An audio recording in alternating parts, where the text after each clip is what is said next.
This is a totally different podcast episode than I usually do because here I'm showcasing the amazing people who will be at a Freelance Unlocked Conference, the first conference for freelancers that's made with love, and it'll take place in Berlin on May 15-16, 2024. If you are a freelancer in Europe, it's an event made for you to learn, exchange experiences, and build your network of great freelancers and experts who move the freelance economy forward. So go to freelanceunlocked.com and grab your ticket right away.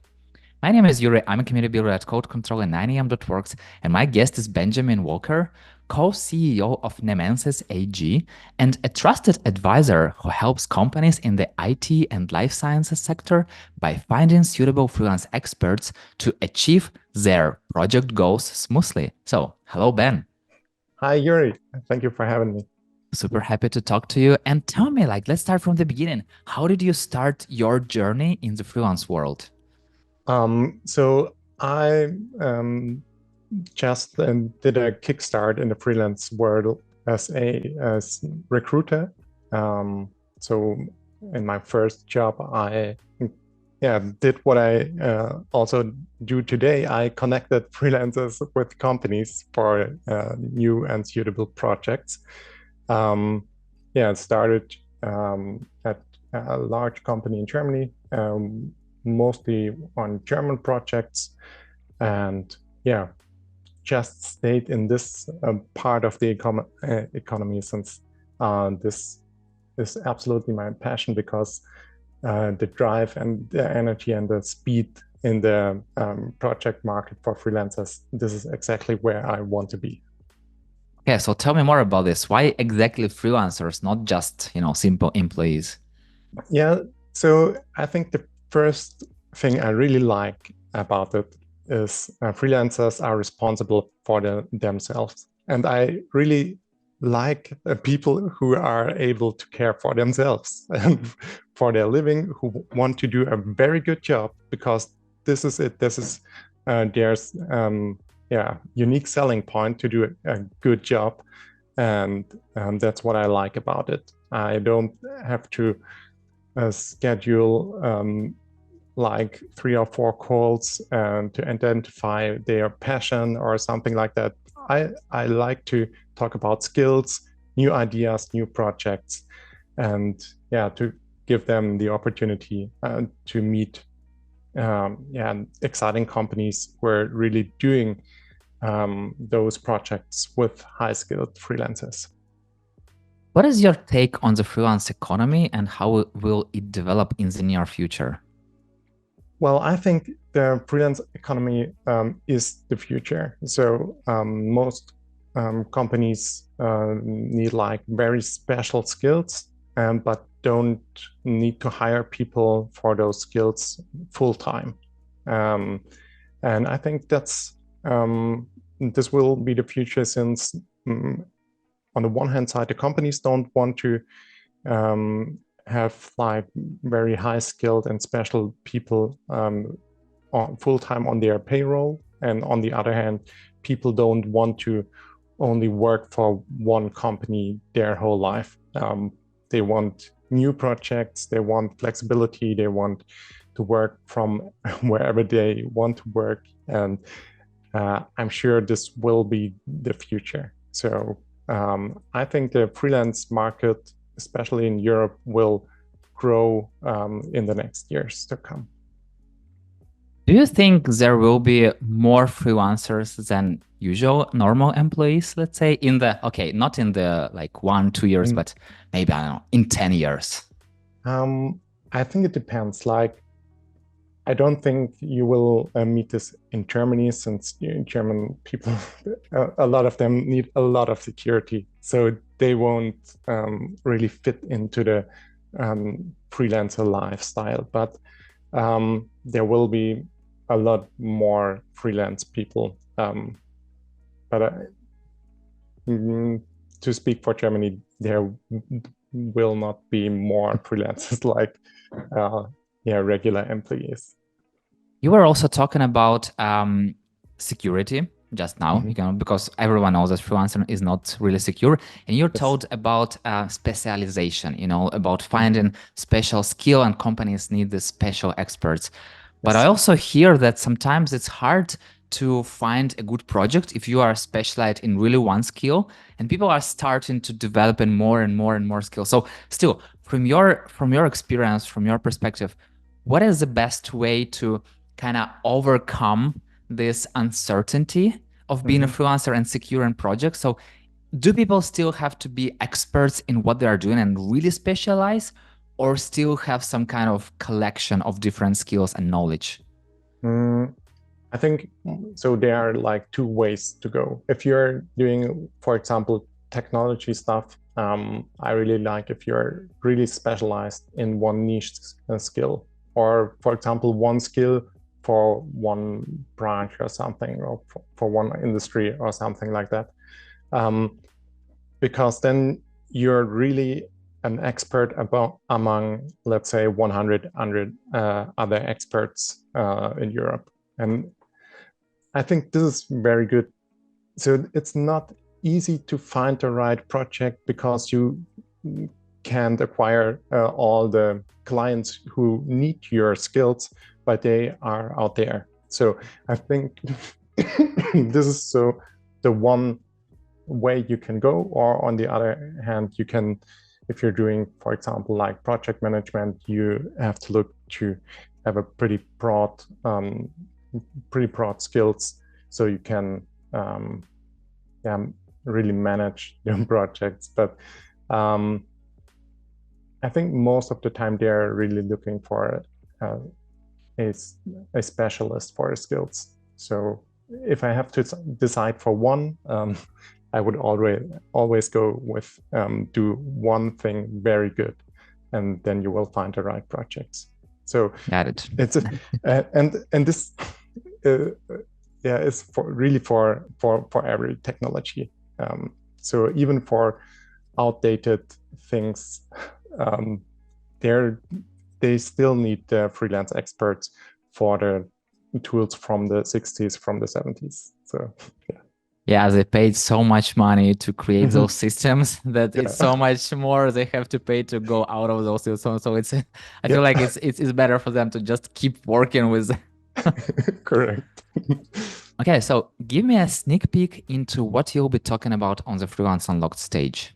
Yes. So I will be talking about mainly working together with service providers like Nemensis, because there are a lot of urban myths there and a lot of stories which are told between freelancers, and we are here to check if those stories are really true, and of course give you some advice from the perspective of our clients, how to work on the freelance market as a freelancer, and on the other hand, how to be very good positioned to be found by service providers like Nemensis for the next projects. What is the craziest story that you've heard about working with service providers from freelancers, and is it true? So there are a lot of crazy stories there. Most of them are about hourly rates. And I heard that some service providers charged more than 80 euros extra per hour for a freelancer who got like 60 hours. So I heard about the story, but I heard it from the man who did the deal. So I know there are some black sheeps out there who are really doing this kind of deals. But we are here to check if this is like only 1% of the market or 80% of the market. So there are still some companies who really charge a ton and not paying freelancers. Oh, it's fun. Wow. I really thought that those stories are just rumors, but okay. Yeah, but they're spreading like wildfires, because if you heard them once, you can't forget about them. You always think about every another service providers you're working for that they're doing the same. Yes, it's exactly. Easy. Exactly. Yeah. And what are the benefits for freelancers of working with service providers? Well, the benefits are mostly that we're doing the acquisition of new projects, especially in enterprise companies. Normally, we have acquisitions for 1 or 2 years to do all the frame contracts and stuff like that, to get listed, to get the first project offerings from them. And so if you don't want to do the acquisition work from scratch, you can outplace it to us or other service providers. So you only have to do the part from where the project really is looking for the resources, and you can immediately send your CV to the project. I talk to freelancers and I always ask, like, except for stuff that you are doing, what is the most time consuming thing and nerve consuming thing? And people always say that it's like sales, marketing, admin stuff, building your brand. And I feel like service providers are helping with at least sales and marketing, so you don't have to do it yourself. Yeah, absolutely. And then that's very good. Very good, like how you described it. I couldn't do it better because, yeah, it's exactly that we're doing the sales and the marketing as well. So you send us a CV, and if we don't think this is suitable for this project, you can do it a little bit better to improve your chances. We will also do something like this for you. So the freelancers don't have to do their CV new for every new project, because that's also part of our service.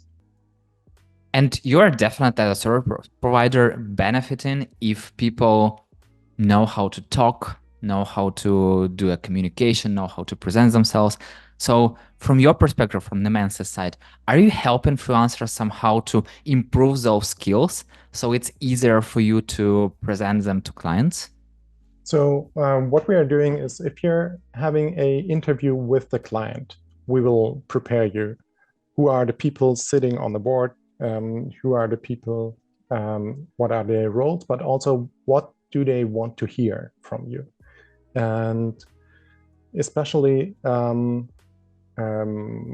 yeah, if you mostly they don't really talk about technology and skills, but more like the things they want to hear. And if you know that before, you can do a much better performance in the interview. So this is what we do after presenting the CV. We're preparing you so you can have the best performance in the interview with our clients. Got it. And from freelancers' perspective, so what is one thing that freelancers have to keep in mind to get the most out of the collaboration with service providers? I think it's always keep talking. So especially if you start the collaboration, just keep in touch with your service provider.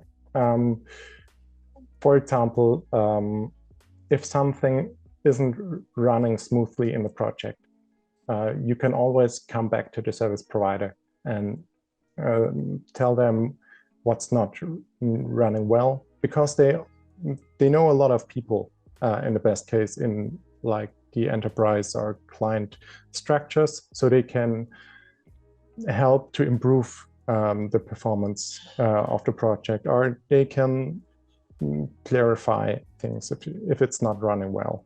And I think this is important. Not only we're doing all the ramp up until the project start, but we will also be there the whole time in the project. And I think this is pretty important to say. This is a cooperation for the whole project journey. And I also feel like it's always good to keep in touch, even if you are finishing, when you finished the project, because when you are still on top of minds, if you have some good relationships, good conversations, definitely when you have a new project, who you will go to? You will go to this freelancer, because it's so much easier. You talk to them. It's like it's no brainer in general. Yeah, absolutely. And if we've got a new project at another client, if we tell them we worked with him before, we can put both hands in the fire. The chance that they are interviewing this candidate is like 80% for sure. Yeah. So you are definitely going to a Freelance Unlocked conference because you are a speaker. Yes. And what would you say to your friend if they asked you whether they should go to the Freelance Unlocked? Well, a lot of friends already asked me, especially friends who are not freelancers yet. And I think this conference is also interesting for people who think about getting freelancer in the next 1 to 2 years. Because there you can speak to freelancers, of course, but also get a sneak peek of the freelance world. And I think this will help you to decide if this is the world where you want to be in the next few years. So I definitely would recommend it for all the people who are not freelancers yet to go there. But also, I don't think this is like something new. If you're a freelancer, it's absolutely necessary to have a strong network. And this is the conference where you can build network pretty easy and pretty fast and over new companies, new clients, new freelancers. And this is why I would recommend my friends to go there. You know, it's so interesting when I talk to freelancers and I have this question like, what would you recommend to your friend if they wanted to start a freelancing journey? And I don't know, 90% of people are telling that go meet some freelancers, go talk to them. So that's exactly what you're like. And I'm totally agreeing with you. And you know, Ben, thank you so much for sharing your wisdom even before the conference. And I can't wait to learn even more from you on Freelance Unlocked and hope to see you very soon in person. Great. Thank you very much, Yuri. Looking forward to it. And thank you for your time. And for those who listen to this episode, I hope you learn from Ben's experience and say thank you to him in person at the Freelance Unlocked Conference on May 15-16 in Berlin. So go to freelanceunlocked.com, grab your ticket and meet you there.